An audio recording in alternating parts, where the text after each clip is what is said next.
Let's dive into the main tools you need to compose your jewelry pieces. The Layers menu is where you access your components. When you click on any layer, you open a menu. You can rename a layer and copy it. This is how you transport it to a new canvas where you can paste it, using the Actions menu.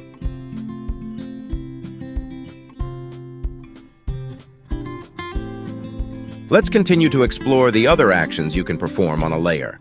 Fill layer will just fill your whole layer with the color selected in your color bubble.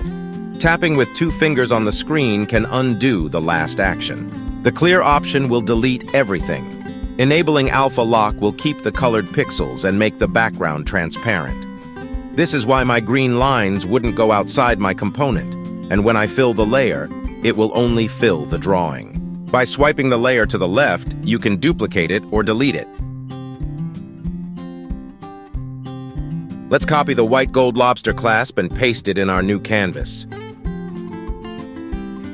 Automatically, the Transform menu will be open so you can drag the clasp and place it wherever you want, then disable the Transform icon. Reorder your layers by dragging them up and down in your Layers menu to choose which one you'd like on top and which one in the background. Pinch the layers together to merge them into one layer. Now when I duplicate my layer, both lobster claps are duplicated. I will undo my actions by tapping the screen with 2 fingers to go back to the separate layers. Let's create a new layer by clicking on the plus sign and paste another white gold lobster clasp. On a new layer, let's draw a green stroke. Notice how the order of layers changes the whole appearance of the elements. You can hide or show the layer by ticking its small box.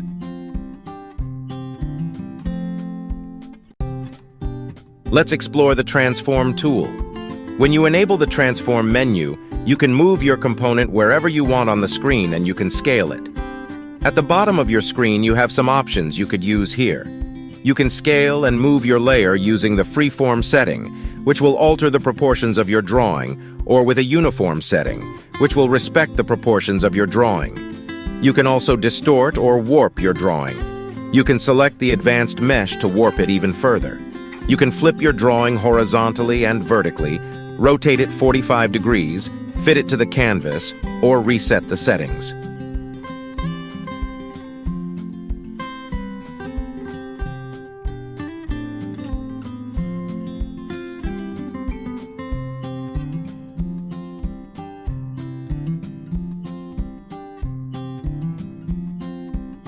When moving your layer around the screen, you can choose to disable or enable the magnetics and snapping options to have some guidelines on your screen.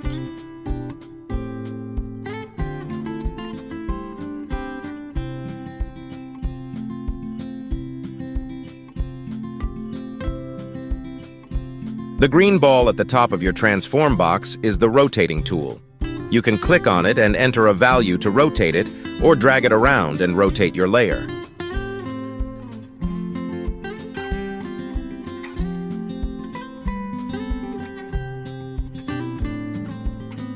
Let's move to the Selection tool. At the bottom, if the screen you have again and Menu, you can choose to select in an automatic setting, which will select all the pixels that have similar colors. Then you can click the Copy and Paste button. This will automatically create a new layer filled with your selection. With the Freehand setting, you choose the part you want to select manually, and as you can see, by clicking Copy and Paste, a separate layer with my selection will appear in my layers list. You can also choose to select in a rectangular shape or an ellipse. Instead of Copy and Paste, I chose Fill Layer. My selection will be filled with the color selected in my color bubble. By enabling Alpha Lock on my clasp, only the part of my clasp that fits in the selection will be filled with the green color. After you've selected a part, you can also choose to enable the Transform button, which will allow you to transform just that part of the layer.